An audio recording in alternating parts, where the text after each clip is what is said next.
어디 다니는지 말해주면 안 돼? 근데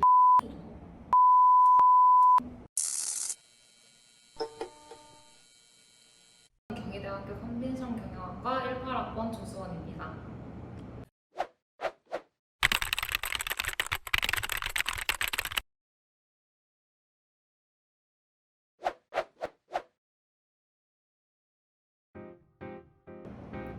네, 현장 실습은 개인적으로 진행하는 인턴과는 다르게 휴학을 하지 않고 재학 중인 상태에서 시구학점을 받고 패스나 논패스 형태로 진행되는 학교의 공식 프로그램입니다.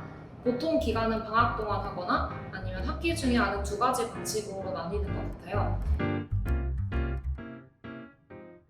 신청 방법은 처음에 경희대학교 링크사업단 홈페이지에서 그 현장 실습 모집 기간에 들어가면 자기소개 및 이력서를 쓸 수 있는 곳이 있습니다.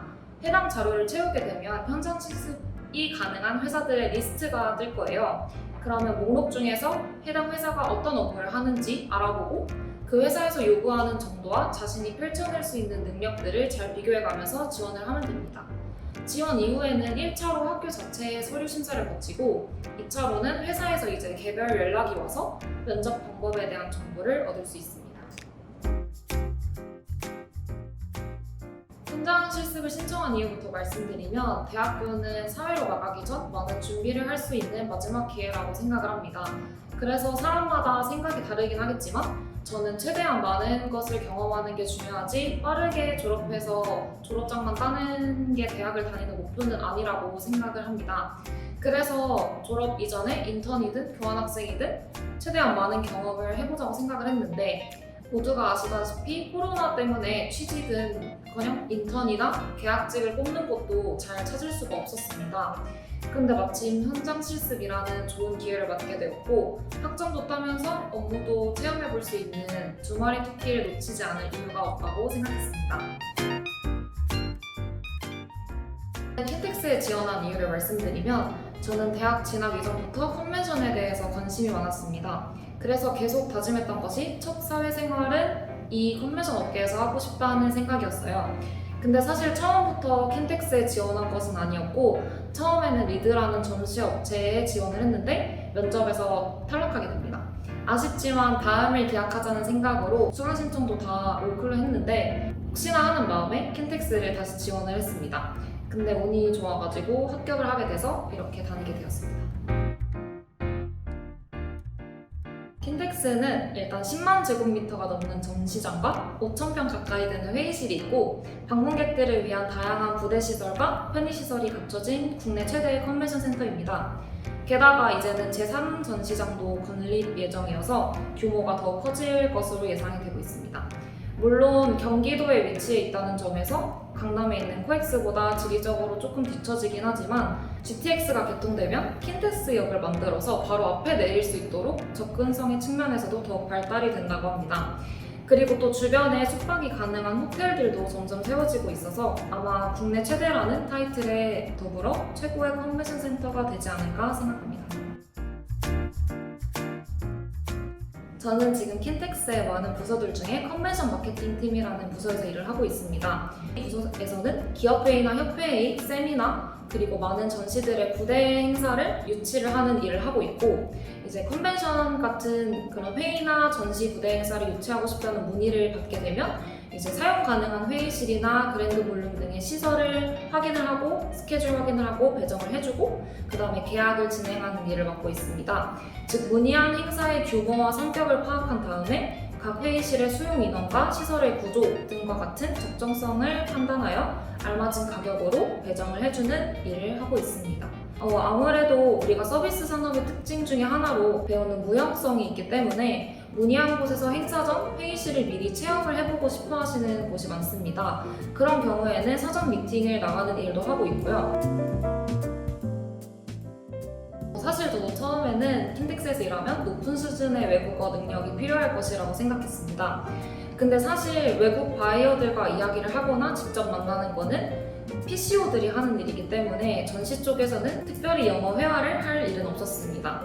아마 수업과 실무의 차이 때문에 그러한 걱정을 많이 하시는 것 같기도 한데요. 우리가 컨벤션 경영 수업을 들으면서 꿈꾸는 전시업계의 직무들은 대부분 PCO들이 하고 있습니다. 그래서 킨텍스나 코엑스 같은 경우는 말 그대로 컨벤션 행사가 유치될 수 있는 장소를 제공해주는 베뉴이기 때문에 외국어 능력이 딱히 필요한 것 같지는 않습니다. 하지만 킨텍스에 정규직으로 입사할 때는 하루 종일 보는 영어 면접이 조금 힘들다고 듣기는 했습니다.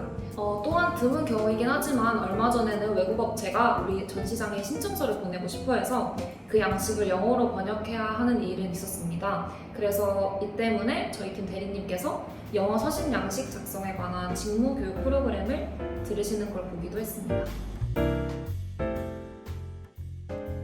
특별히 어떤 수업의 어떤 내용이 중요하다고는 말하기가 좀 어려운데, 하지만 기본적으로 와이스 산업이 뭔지, 그리고 전시 산업과 컨벤션 산업이 무엇인지, 또는 전시회가 진행될 때의 절차나 각각의 역할은 누가 하는지 등의 배경 지식을 알고 있었던 것이 비전공자에 비해서 쉽게 업무를 시작하는 데 도움이 되었던 것 같습니다.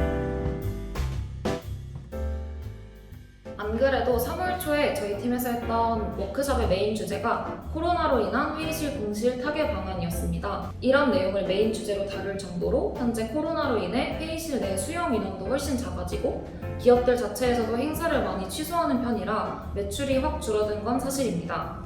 그래서 열릴 수밖에 없는 행사들을 많이 유치하는 것을 방안으로 삼았는데요. 예를 들어서 미술대학, 입시대회 또는 기업 채용시험처럼 많은 인원이 꼭 수용되어야 하는 행사들을 찾아서 우리가 먼저 찾아가는 방식의 마케팅을 진행하고 있습니다. 다른 측면에서는 로케이션 사업이라고 해서 킨텍스가 가진 지하통로, 방제실, 공항 외관의 로비, 에스컬레이터, 무빙워크, 옥상 등의 특수한 공간들을 드라마나 또는 광고 촬영의 공간으로 제공해주는 사업을 진행하고 있습니다. 최근 나온 드라마들도 킨텍스에서 찍은 것들이 많고 현재도 로케이션 쪽이 문의가 가장 많이 들어오는 사업입니다. 먼저 교내 활동으로는 저는 사실 학생회를 2년 동안 한 것밖에 없습니다. 근데 학생회라는 활동 자체가 동아리보다는 훨씬 공적인 업무가 많다 보니까 정말 특별한 것을 한 것이 아니어도 내가 그 부서에서 어떤 역할을 했고 그게 그 사업의 결과에 어떻게 영향을 미쳤는지를 잘 기록해두면 면접이나 자기소개서에도 훌륭한 콘텐츠로 작용할 수 있다고 생각합니다. 그리고 또 지금 하고 있는 실제 업무에서도 그러한 방식을 살려서 업무를 처리하는 데 도움이 많이 되었습니다. 다음으로는 교회 활동에 대해서 할 말이 더 많은데요. 저는 총 4가지 활동을 했습니다. 쿠파, 즉 한국문화대학생 홍보단에서 2년, 그리고 문화유산 해설사로 21살까지 했고, 그리고 국가균형발전위원회 서포터즈 6개월, 현재 하고 있는 1년짜리 활동인 프로젝트 시민인데요.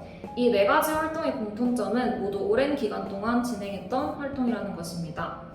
이러한 대외 활동을 할 때 제가 가장 중요하다고 생각하는 건 남들이 부러워하는 활동보다는 자신이 가장 흥미있는 분야를 오랫동안 하는 것이라고 생각합니다.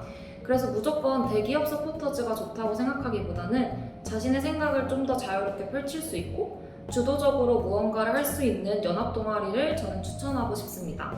하지만 동아리마다 특성이 모두 다르기 때문에 얻을 수 있는 게 많은 연합 동아리를 잘 선택해서 들어가는 것이 중요하다고 생각합니다. 그리고 저는 20살 때부터 아르바이트를 거의 쉬지 않고 해왔는데요.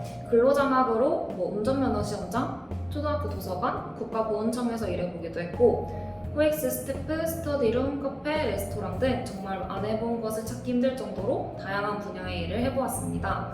이러한 경험들 사이에서 자연스럽게 사회생활을 배우기도 했고 면접을 볼 때 그 경험을 잘 녹여내서 어떤 곳에서 무슨 일을 했을 때 뭐가 제일 중요하다는 것을 느꼈다와 같은 스토리텔링이 가능하도록 하는 계기가 되기도 했습니다. 말이 굉장히 길었는데 정리해보자면 첫 번째로 기간이 긴 활동, 그리고 꼭 유명한 것이 아니더라도 내가 주도적으로 할 수 있는 활동을 하는 것이 좋다. 두 번째로는 다양한 아르바이트는 사회생활을 배울 수도 있고 정성적 요소의 경력을 쌓는 데도 도움이 된다. 마지막으로 세 번째는 학교 안에서 할 수 있는 활동도 하나 정도는 꾸준히 해보는 것이 좋다고 요약할 수 있을 것 같습니다. 시간이 지날수록 주변의 친구들이나 선배들 그리고 후배들까지 나보다 더 앞서 나가는 것처럼 보이고 조금 조급한 마음이 들 수도 있는데 그럴 때마다 너무 스트레스 받지 말고 다들 다를 수밖에 없는 각자의 삶을 사는 거니까 자신에게 주어진 것들 속에서 최선을 다하면 된다고 생각합니다.